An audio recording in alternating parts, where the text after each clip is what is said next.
अस्सलाम वालेकुम व्यूअर्स, आप देख रहे हैं आईसीसी चैंपियंस ट्रॉफी 2025 की स्पेशल ट्रांसमिशन चैंपियन का फैसला ओनली ऑन न्यू न्यूज़।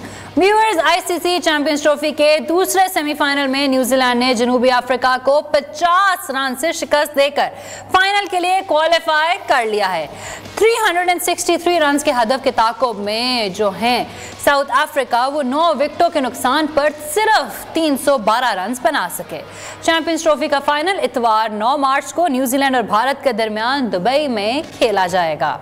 आज का मैच डिस्कस करने के लिए हमारे साथ मौजूद हैं हारून रशीद साहब, जो कि साबिक टेस्ट क्रिकेटर और साबिक chief selector of Pakistan cricket men's team भी रह चुके हैं। अस्सलाम वालेकुम हारून साहब, क्या हाल है आपका? वालेकुम अस्सलाम जी, माशाल्लाह हाल बहुत अच्छा। आज इफ्तारी बहुत हैवी की है मैंने। इफ्तारी बहुत हैवी की, मैच का साथ साथ मज़ा ज़रूर लिया होगा, आई एम प्रीटी श्योर, क्योंकि क्या मैच तो सर लग रहा था। आज सेमीफाइनल है। सबसे पहले हम दिखाते हैं कि आज के मैच में क्या हुआ। जी हारून साहब, जैसे कि हमने देखा कि आज न्यूजीलैंड ने हर डिपार्टमेंट में, बैटिंग हो, बॉलिंग हो, फील्डिंग हो, उन्होंने आउट क्लास खेला। जो कि आप कह रहे थे ना शुरू में कि दोनों टीम्स चोकर हैं, मुझे लगता है साउथ अफ्रीका तो उस बात पे पूरी उतरी, लेकिन न्यूजीलैंड आज चोक बिल्कुल नहीं की। शुरू के फर्स्ट ओवर्स उनके कुछ स्लो थे, मतलब उस वक्त लग रहा था कि शायद 270 280 का स्कोर हो, लेकिन उसके बाद जब उन्होंने अपने चौके और छक्कों की बरसात की तो 362 I think highest, one of the highest totals of this champions trophy है ये। डेफिनेटली आई थिंक मैं ये फील कर रहा था कि उन्होंने सिर्फ शुरू में असेस किया सिचुएशन को। जैसे हम मैच से पहले गुफ्तगू कर रहे थे, हम यही कह रहे थे कि पहले वो असेस करेंगे पिच की कंडीशन को और उसके बाद फिर उस जाएंगे। आई थिंक बहुत ही आउटस्टैंडिंग पार्टनरशिप जो हुई है विलियमसन और रविंद्रा बहुत ही बड़ा टैलेंट है। आई थिंक हमने दुनिया के क्रिकेट में इतना अच्छा यंग टैलेंट नहीं देखा जिस अंदाज उन्होंने आज बैटिंग की है। रचिन रविंद्रा की आप बैटिंग की बात कर रहे हैं, बैटिंग तो ऑब्वियसली उन्होंने 108 रन, उन्होंने जो सेंचुरी आज की वो सेंचुरी उनकी मैच विनिंग होगी सिर्फ और सिर्फ 101 रन पे। उनका स्ट्राइक रेट था 106 का। उनकी जो बाउंड्रीज की बात कर ले तो उनके 13 चौके थे और 1 उनका छक्का था। बट उसके अलावा बात करें तो उन्होंने 20 रन सिर्फ दिए अपने 5 ओवर्स में, यानी आप उनकी इकॉनमी देखें कि 4 रन पर ओवर की इकॉनमी थी। और जो उन्होंने 2 सबसे इंपॉर्टेंट कैचेस लिए, what a performance. I think आज हम कह सकते हैं कि man of the match Rachin Ravindra जो बने वो ट्रूली डिजर्व्ड हैं, क्योंकि उनका आप बैटिंग देख लें, बॉलिंग देख लें, फील्डिंग देख लें, एवरीथिंग, वो मतलब बस एक वो चमकता हुआ सितारा थे आज न्यूजीलैंड के लिए। इसमें कोई शक नहीं है। आई थिंक हम ये ज़रूर कह सकते हैं कि रविंद्रा आज स्टार थे न्यूजीलैंड के लिए। बट मैं ये फील करता हूँ कि जो नीचे आके कैमियो खेली है ना फिलिप्स ने, आई थिंक उसने जो है ना उस रन्स तक लेके जाने में जो कामयाब हुए। 362, हम सुबह बात कर रहे थे कि 330 पार स्कोर होगा, इससे ऊपर ही जाना चाहिए, और उनको भी इस चीज़ का अंदाज़ा था। इसीलिए वो आखिर के 4 से 5 ओवर में जिस अंदाज में फिलिप्स खेले बहुत ही आउटस्टैंडिंग खेले, मिचेल बहुत अच्छा खेले। लेकिन अगर आप देखें जो शीट एंकर का रोल किया वो रियल सेंस में बहुत ही सेंसिबल बैटिंग की वो विलियमसन ने की। सेंचुरी स्कोर की इन्होंने, और उस पार्टनरशिप ने एक प्लेटफॉर्म जो है ना वो सेट किया फॉर द रिमेनिंग बैट्समैन आएँ और ऑन स्लॉट करें और उसके बाद ये स्कोर को आगे बढ़ाएं, जो कि उन्होंने बड़े अच्छे तरीके से किया। आई थिंक इतनी क्लिनिकल और प्रोफेशनल परफॉर्मेंस आपको बहुत कम नज़र आती है किसी भी टीम की जानिब से, जो आज न्यूजीलैंड की तरफ नजर आई। तीनों शोबों में उन्होंने आउटप्ले किया साउथ अफ्रीका को। फील्डिंग बहुत अच्छी की, बॉलिंग बहुत एक्यूरेट की।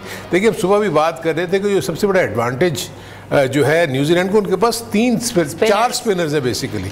आज उन्होंने चारों स्पिनर्स ने तकरीबन 7 से 8 विकेट्स लिए। 7 विकेट उन्होंने लिए और 2 विकेट जो है हेनरी ने लिए। सो इससे, और महाराज को 1 भी विकेट नहीं मिली। सो इससे अंदाज़ा लगा लें आप कि उन्होंने कितना प्रोफेशनल वे में न्यूजीलैंड ने साउथ अफ्रीका के बॉलर्स को टैकल किया। उनको पता था कि कौन सा ऐसा प्लेयर है जो विकेट टेकिंग एबिलिटी रखता है, उसको उन्होंने विकेट नहीं दी। और बाकी जब विकेट्स इन हैंड हो और आखिर के 10 ओवर में आपके ऐसे प्लेयर्स की बारी आए जिनका स्ट्राइक रेट इतना ज़बरदस्त हो, जैसे फिलिप्स का था, जैसे मिचेल का था, उन्होंने आके जो है वो स्कोर को ऐसी जगह पर ले गए जहाँ पर ये ज़रूरी था कि साउथ अफ्रीका भी उसी अंदाज में खेले। लेकिन क्योंकि उनके विकेट्स गिरते रहे रेगुलर इंटरवल्स पे, एक अच्छी पार्टनरशिप डेवलप भी हुई उनकी डसन की। और अगर हम देखें बबुआ ने भी बड़ी अच्छी वो खेली बैटिंग की उन्होंने, लेकिन नीचे मिलर ने आगे बड़ी कोशिश की, आगे वो किसी तरह उसने भी बहुत ही आउटस्टैंडिंग इनिंग खेल के अपनी सेंचुरी तो मुकम्मल की, लेकिन वो लूजिंग एंड पे फिनिश किया। सर बिल्कुल सर, न्यूजीलैंड की तरफ आप देखें तो उनके 2 बल्लेबाज जो है उन्होंने आके सेंचुरी स्पोर्ट की, और एग्जैक्टली जब 251 पे केन विलियमसन आउट हुए हैं, सिर्फ 3 उनकी जब गिरी थी विकेट्स तो 251 ऑलरेडी हो चुके थे। उसके बाद तो मतलब एक तरह से वो ग्रे एरिया से बाहर निकल चुके थे बहुत इजीली, हम ये कह सकते हैं। उसके बाद अगेन आपने मेंशन किया कि फिलिप्स आए, फिलिप्स का 181 का स्ट्राइक रेट था, 49 रन सिर्फ 27 बॉलों पे, तो मतलब उनका तो बहुत क्लियर ट्रेजेक्ट्री नज़र आ रही थी कि वो 350 प्लस कर ही जाएंगे। देखिए वो इसलिए कि आप देखिए ये प्लान ही इसी तरह होता है कि आपके फर्स्ट 10 ओवर से अगर टॉप 4 और 5 बैटर में से 2 से 3 अच्छा कंट्रीब्यूशन कर दें और विकेट्स उनकी ना गिरें, तो लास्ट 10 ओवर्स में तो जैसे फिलिप्स को तो ये सिचुएशन चाहिए। अगर आप अंदाज़ा करें कि यही सिचुएशन अगर फिलिप्स की बारी आ जाती 25वें ओवर में या 20वें ओवर, फिर तो इस तरीके से नहीं खेल सकता था, फिर उनको थोड़ा एंकर करना पड़ता। जी पहले एंकर करना पड़ता, by that time you never know, out भी हो जाते। लेकिन आज मैंने साउथ अफ्रीका को फील्डिंग में बहुत ज़्यादा लैप्सेस करते हुए देखा, उन्होंने ग्राउंड फील्डिंग भी अच्छी नहीं की, और बड़ा क्रूशल कैच जो है विलियमसन का छोड़ा विकेट कीपर क्लासा ने। आज क्लासा का दिन भी नहीं था, आज उन्होंने बैटिंग भी इतनी अच्छी नहीं की। सो यही वो फर्क होता है कि अगर एग्जैक्टली क्लासा का बहुत बड़ा डेंट था, क्योंकि वो आई थिंक सिंगल डिजिट्स में ही आउट हो गए, वो 7-8 रन बना के सिर्फ आउट हो चुके हैं। देखो बड़े प्लान के सेंटनर ने आज बहुत ही ज़बरदस्त बॉलिंग की है, उन्होंने सेट पार्टनरशिप को ब्रेक किया जब ब्रिसन को उन्होंने बोल्ड किया, और उसके बाद नीचे आके क्लासा की जो विकेट ली। सो बेसिकली जो आपके बड़े ख़तरनाक प्लेयर्स नज़र आ रहे थे, जिनसे आपको डर था कि ये आपके खिलाफ अच्छा खेल सकते हैं, जब उनकी आपने विकेट्स ले ली, वो के साउथ अफ्रीकन बैटर्स ने आखिर में कोशिश की, लेकिन आई थिंक वो रन्स इतने ज़्यादा थे 362, वहाँ तक पहुँचना उनके लिए मुश्किल था।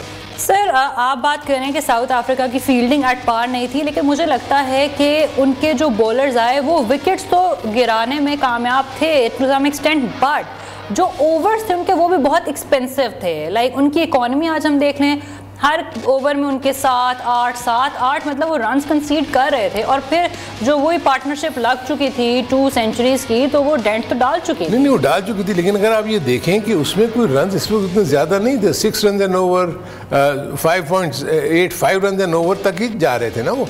लेकिन जो एक्सीलरेशन हुई है नीचे आके, बीच में ऐसे लग रहा था कि साउथ अफ्रीका ने थोड़ा सा कंट्रोल किया है और ये राउंड अबाउट 280-290 पे फिनिश करेंगे, लेकिन उसके बाद जो आखिर के 5-6 ओवरों में जिस तरीके से बैटिंग हुई है, बहुत इंटेलिजेंटली खेला, क्योंकि जो सबसे अच्छी चीज़ उनकी बैटर्स में नज़र आई वो ये था कि उन्होंने गैप्स को ढूंढा, कि जहाँ से उनको गैप्स नज़र आ रहे थे, कोशिश करके इम्प्रोवाइज़ करके उन्होंने उन एरियाज़ में खेला और बाउंड्रीज हासिल की, जो कि हम साउथ अफ्रीका के पॉइंट ऑफ व्यू से वो नहीं हो सका। साउथ अफ्रीका ने जो भी ऊंची हिट मारी वहाँ फील्डर खड़ा हुआ था। सो ये एक बहुत बड़ा फ़र्क था, जिसकी वजह से न्यूजीलैंड, और जब इतना बड़ा टारगेट लग जाए ना बोर्ड पे, तो फिर सेकंड बैटिंग को पता होता है कि हमारे लिए इतना आसान नहीं है, तो उनको ऑल आउट जाना पड़ता है, और उसमें आपको रिस्क भी लेने पड़ते हैं। उस रिस्क लेने की सूरत में आप विकेट्स भी गंवाते हैं, जो हमने देखा कि आज साउथ अफ्रीका की विकेट्स जो हैं वो रेगुलर इंटरवल्स पे गिरती रही, 9 आउट कर दी। सर रायन रिकल्टन ने और टेम्बा हुआ का हमने देखना कि ओपनिंग की, लेकिन स्ट्राइक रेट से खेलने की कोशिश की आई थिंक रिकल्टन ने, और वहीं पे उनसे गलती हो गई। उन्होंने आते साथ ही हार्ड हिटिंग की तरफ वो गए।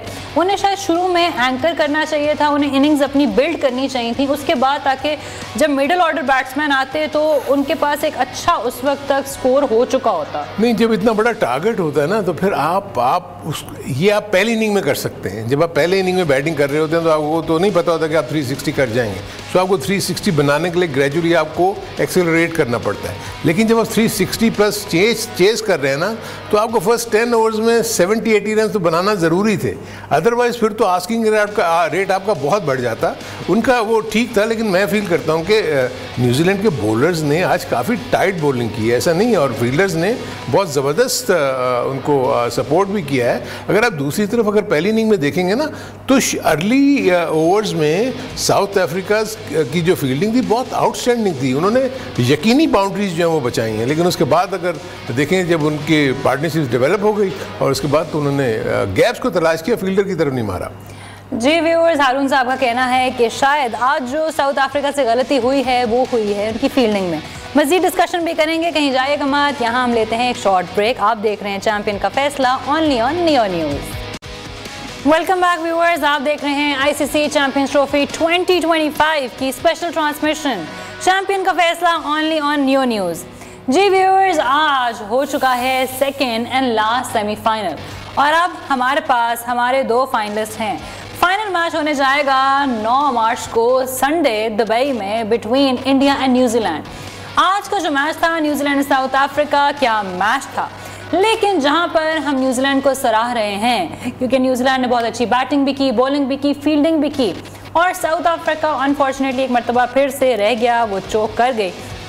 लेकिन उनके जो एक हमने देखे हैं डेविड मिलर, जिन्होंने अपनी पूरी कोशिश की, उन्होंने सेंचुरी भी बनाई, बट अनफॉर्चुनेटली जो उनकी सेंचुरी थी वो किसी काम ना आई क्योंकि साउथ अफ्रीका ऑल आउट हो चुका था। 50 ओवर्स के ऊपर वो सिर्फ 312 रन बना सके। हारून साहब, कैसे देखते हैं आज की डेविड मिलर की जो सेंचुरी थी? देखिए, मिलर की जो सेंचुरी है वो ऑब्वियसली इन वेन आप कह सकते हैं कि वो कोशिश कर रहे थे, लेकिन उसका रीज़न ये हुआ क्योंकि विकेट्स जब गिर गई तो मिलर जब शुरू में आए तो उस वक्त तो जिस तरीके से फिलिप्स को ओपन हैंड मिला था चौके छक्के मारने का, वो मिलर को शुरू में नहीं मिला, इसलिए कि उनको थोड़ा सा एंकर करनी पड़ी अपनी, और आखिर में आके उन्होंने 3 से 4 ओवर में जो ऑनस्लॉट आपने देखा जिसमें उन्होंने एग्रेसिव बैटिंग की, छक्के चौके भी मारे, वो तो आखिरी के 3 या 4 ओवर, उससे पहले वो कर नहीं सकते। एग्जैक्टली, तब तक run rate required run rate जो था वो 20 पे पहुंच गया हुआ था, 20 रन। लेकिन उससे भी देखे ना, अगर मैं इस मैच को दूसरे अंदाज में देखता हूं, अगर साउथ अफ्रीका की विकेट्स इन हैंड होती और इतनी विकेट्स गिरने के बाद वो 312 रन कर गए, सो इससे अंदाजा लगाएंगे कि उसी पैटर्न पे जिस तरह न्यूजीलैंड खेली, अगर साउथ अफ्रीका उसी पैटर्न पे लेकर आ रही होती तो ये मैच और क्लोज हो जाता। यानी फ्री हैंड मिलता नीचे आने वाले बैटर्स को, सब लोग जो आए तो अंडर प्रेशर थे, इसलिए उनको उस रन रेट को जो आस्किंग रेट बढ़ता जा रहा था उसको मैच करना था। लेकिन मैं कहता हूँ कि इंडिविजुअल पॉइंट ऑफ व्यू से मिलर ने कोशिश की, बड़ी अच्छी बैटिंग की और उन्होंने सेंचुरी स्कोर भी की, लेकिन उन्होंने सेंचुरी उनकी टीम की कामयाबी की ज़मानत नहीं बन सकी। सर, एक तो मिलर ने हमने देखा कि अच्छी कारकर्दगी, आप कह रहे हैं अगर तो 1-2 और विकेट्स इन हैंड हो जाती तो किसका आपको समझते हैं कि किसके साथ एक अच्छी पार्टनरशिप अगर डेवलप हो जाती है मिलर की, तो ये जो डिफरेंस है वो और क्लोज हो जाता? नहीं, वो इस मिलर के साथ तो नहीं होती, लेकिन आप देखेंगे जब ऊपर से वो लेके चले हैं, जब एक पार्टनरशिप बवूमा और डस्टिन में थी, उस पार्टनरशिप को कैरी करना चाहिए था। जैसे विलियमसन की और रविंद्रा की जो पार्टनरशिप है वो गई तकरीबन 30 ओवर तक या 35 ओवर्स तक या 38 ओवर्स तक। अगर वही पार्टनरशिप इनकी भी 35 या 38 ओवर्स तक चली जाती, देन आप सोचे ना, उस वक्त क्लासा बैटिंग करने आते, उस वक्त मिलर बैटिंग करने आते, तो सिचुएशन बिल्कुल डिफरेंट होती। और इसीलिए क्रेडिट जो हम न्यूजीलैंड को दे रहे हैं, इसलिए कि उनके स्पिनर्स ने आके बॉक डाउन कर दिया ना उनको। यही फास्ट बॉलर लगे हुए होते तो हो सकता है उनको गैप्स मिल जाते जैसे न्यूजीलैंड के बैटर्स को मिले, लेकिन स्पिनर्स ने इतनी एक्यूरेट बॉलिंग की और उनकी फील्डिंग इतनी अच्छी थी, प्लेसमेंट बहुत अच्छी थी, क्योंकि जितने भी एरियल शॉट गए वो सारे के सारे फील्डर्स के हाथ में गए और फील्डर्स ने उसको एक्सेप्ट किया। यानी न्यूजीलैंड के फील्डर्स ने ड्रॉप नहीं किए कैचेस। वेयर एज अगर आप साउथ अफ्रीका को देखते हैं, जो 362 रन अगर बने हैं तो उसमें बहुत सारा जो रीज़न है वो उनकी पुअर फील्डिंग है, पुअर कैचिंग है। अगर वो कैचिंग और अच्छी फील्डिंग हो जाती उन डाइंग मोमेंट्स में, तो शायद हम इस रन चेस को राउंड अबाउट 320 315 पे देखते। सर, बट क्या आप कहेंगे कि this was lack of practice of fielding या तो बस आज उनकी लक खराब थी? नहीं, देखिए होता यही है, लक खराब, क्योंकि आज अगर आप देखें ना तो बहुत ज़्यादा ऐसे मौके आए जिसमें उन्होंने ऊंचे शॉट मारे लेकिन वो नो मैंस लैंड में गिरे। यानी चिप किया उन्होंने, फील्डर थोड़ा सा दूर था, उनसे थोड़ी आगे बॉल गिर गई। एरियल शॉट्स खेले गए, फील्डर के दाएं और बाएं जानिब गिर गए, फील्डर वहां तक पहुंच नहीं सका। वेयर एज जब साउथ अफ्रीकन बैटिंग कर रहे थे, उनके जितने भी एरियल शॉट्स थे जो उन्होंने हवा में खेले, वो सारे फील्डर्स के हाथों में गए और उन्होंने उसको एक्सेप्ट किया। सो ये जिस वक्त मैं मैच देख रहा था तो मुझे लग रहा था कि लक जो है ना आज फेवर कर रहा है न्यूजीलैंड को, क्योंकि प्ले एंड मिस भी हो रहा था और उसके बाद ये कि इनर एज लग के कई दफ़ा चौके भी हुए और वो जहाँ मारना चाह रहे थे कई दफ़ा नहीं भी गया। लेकिन जब उनको कंट्रोल आ गया ना, तो फिर तो मैं कह रहा हूँ कि विलियमसन की जो बैटिंग थी उसको देख के आज बहुत ही लुत्फ आया, और जिस अंदाज में उन्होंने गैप्स बनाए, रिवर्स स्वीप्स खेले और उसके बाद जो स्कूप शॉट्स खेले, वो बहुत ही आउटस्टैंडिंग थे। आई थिंक विलियमसन को कह सकते हैं कि is one of the best batsman in the world. Haroon साहब, एक तरह से बेहतर नहीं हुआ, क्योंकि हम सुबह भी जब डिस्कस कर रहे थे कि इंडिया की जब टक्कर होएगी तो क्या वो न्यूजीलैंड से ज़्यादा अच्छा टक्कर देंगे या तो साउथ अफ्रीका, और तब भी हम कंफ्यूज थे, लेकिन मुझे लगता है कि आज जैसे न्यूजीलैंड खेल गई है तो वो इजीली इंडिया को भी टेक ऑन कर सकती है। दूसरी बात ये भी है कि न्यूजीलैंड ऑलरेडी एक मैच अपना जाके दुबई खेल चुकी है, so now they are more aware of the conditions जो कि उनको फाइनल में मिलेंगी। साउथ अफ्रीका के लिए फिर एकदम से वो न्यू कंडीशंस होती हैं। इन अ वे ये आप बिल्कुल ठीक कह रही हैं, क्योंकि साउथ अफ्रीका तो वहाँ गई नहीं, और दूसरा उनके पास शम्सी मौजूद थे। हो सकता है वो अगर ये क्वालिफाई कर जाते फाइनल के लिए तो शम्सी को डेफिनेटली ऐड करते, लेकिन रियल सेंस में जो थ्रेट है इंडिया को वो न्यूजीलैंड की टीम नहीं बनना था, क्योंकि न्यूजीलैंड की टीम के पास जो स्पिनिंग के 4 स्पिनर्स हैं उनके पास उस पिच के लिए, जहाँ पर इंडिया के पास भी 4 स्पिनर्स हैं। तो और आप देखें कि इंडिया कोई इतनी आसानी से मैच नहीं जीती थी। अगर अपना सेमीफाइनल भी अगर आप देखें तो एक वक्त में आस्किंग रेट जो है 7 के करीब चला गया था। अगर पांड्या के वो छक्के ना लगते तो हो सकता है इंडिया को प्रॉब्लम आती। तो ये वही सिचुएशन जो है ना वो न्यूजीलैंड क्रिएट कर सकती है। न्यूजीलैंड स्पिनर्स को भी बहुत अच्छा खेलते हैं, उनकी बैटिंग, और उसके बाद उनके पास जो स्पिनर्स हैं वो इतने अच्छे हैं कि हम समझ सकते हैं कि वो इंडिया की बैटिंग के ऊपर काफ़ी हद तक प्रेशर डाल सकते हैं। ठीक है सर, रचिन रविंद्रा का आज हमने जो किरदार देखा है, हम कितना इम्पोर्टेंट करार दे सकते हैं इसको कि इंडिया के खिलाफ इनकी कैसे स्ट्रैटेजाइज इनको करना चाहिए कि इसी तरह खेलें, इसी तरह अपनी सेंचुरी भी बनाएं? देखिए इस तरह तो नहीं हो सकता, क्योंकि आपको पता है हर मैच नया मैच होता है, नई कंडीशंस हैं। या बॉल बहुत ही अच्छा आ रहा था ऑन दी अप, आप जहाँ मर्जी खेल सकते थे, वहाँ थोड़ा सा ग्राफ्ट करना पड़ेगा, क्योंकि इंडिया के पास स्पिनर्स हैं। यहाँ तो फास्ट बॉलर थे, फास्ट बॉलर को आप कट भी मार रहे थे, आप कवर्स के ऊपर से भी मार रहे थे, आप मिड ऑन के ऊपर से भी मार रहे थे। लेकिन जब स्पिनर्स इन ऑपरेशन होते हैं ना तो आप इतना फ्रीली खेल नहीं सकते, आपको अलॉन्ग द ग्राउंड खेलना पड़ता है। आपको बहुत जब बिल्कुल करीब बॉल के पहुंच जाए तो जब आप ऊंचा शॉट मारेंगे तो वो छक्का लगेगा या चौका लगेगा। सो इसलिए वहाँ पर इनकी स्ट्रेटजी प्रॉब्ली ये नहीं होगी, लेकिन उनको ये ज़रूर पता होगा कि ये ऐसी पिच है जहाँ पर 260-270 रन्स अगर कोई कर जाती है, चाहे इंडिया कर जाए या न्यूजीलैंड कर जाए, तो सेकेंड बैटिंग करने वाले के लिए इतना आसान नहीं होगा। इसलिए जो भी टीम है वो कोशिश करेगी कि उनको रिस्ट्रिक्ट करे अराउंड 220-225। जी व्यूअर्स, यहाँ पे लेंगे हम एक short break, don't go anywhere, देखते रहिए चैंपियन का फैसला ओनली ऑन नियो न्यूज़। जी व्यूअर्स, वेलकम बैक। आप देख रहे हैं आईसीसी चैंपियंस ट्रॉफी 2025 की स्पेशल ट्रांसमिशन चैंपियन का फैसला only on Neo news. Viewers, जहाँ पर हम न्यूजीलैंड की बैटिंग लाइनअप को बहुत ज़्यादा अप्रिशिएट कर रहे हैं, वहाँ पर ही उनका जो बॉलिंग लाइनअप है उसको भी अप्रिशिएट करना बेहद ज़रूरी है, क्योंकि जैसे कि हम पूरा इस टूर्नामेंट में हम बात करते रहे हैं कि इस टूर्नामेंट में जो विनिंग स्ट्रीक आई है वो बॉलर्स की तरफ से आई है। और आज एक और जो न्यूजीलैंड के बॉलर हैं उनको अप्रिशिएट करना बहुत ज़रूरी है, क्योंकि मैट हेनरी वो एक बॉलर है जिनकी इस चैंपियंस ट्रॉफी में मोस्ट विकेट्स हैं। उन्होंने टोटल आज उनका आ गया है 10 विकेट्स पर। जी हारून साहब, कैसे देखते हैं मैट हेनरी की बॉलिंग को?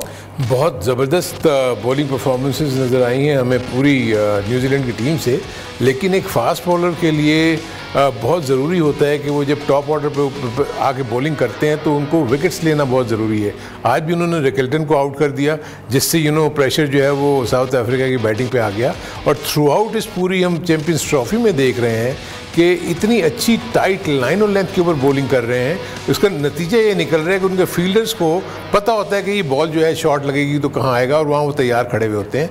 आज भी उन्होंने जो 2 विकेट्स ली, बड़ी टाइमली विकेट्स थी। उस वक्त ज़रूरत थी न्यूजीलैंड के बॉलर्स को कि वो आउट करके अपनी टीम को थोड़ा मजबूत करें, क्योंकि ठीक है 362 बहुत बड़ा टारगेट होता है, लेकिन अगर आप विकेट्स ना लें फर्स्ट 10-20 ओवर्स में तो प्रेशर फिर आपकी तरफ लामाला आ जाता है, क्योंकि फिर बैट्समैन आज़ादाना खेलना शुरू कर देते हैं। तो आई थिंक इस वक्त मुझे लग रहा है कि उनके पास एक मैच और बाकी है, ये बेस्ट बॉलर फिनिश हो सकते हैं आपके इस चैंपियंस ट्रॉफी में। लेकिन इंडिया की तरफ से भी कुछ बॉलर्स जो हैं बहुत आउटस्टैंडिंग बॉलिंग कर रहे हैं। चांसेस ये हैं कि जब दोनों के फाइनल होगा उस वक्त देखना पड़ेगा कि इनका रोल क्या होता है, क्योंकि वो पिच शायद स्पिनर को ज़्यादा हेल्प करे बजाय फास्ट बॉलर के।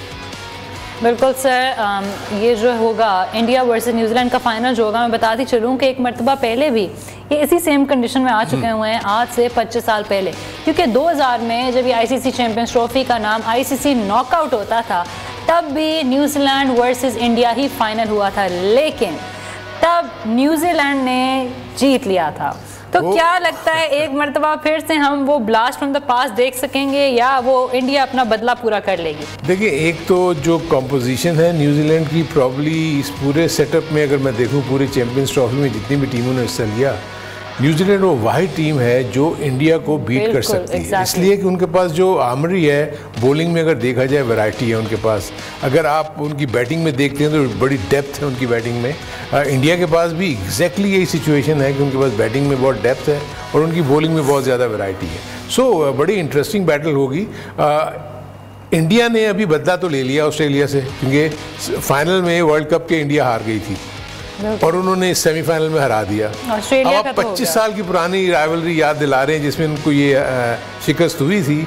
उस वक्त तो प्लेयर ही बिल्कुल डिफरेंट थे, उसमें तो टेंडुलकर एंड कंपनी और ये सारे होंगे, बड़ी ग्रेट टीम थी वो भी। लेकिन इस वक्त की जो इंडिया की टीम है ना, मुझे वो बहुत ज़्यादा वेल बैलेंस्ड लग रही है।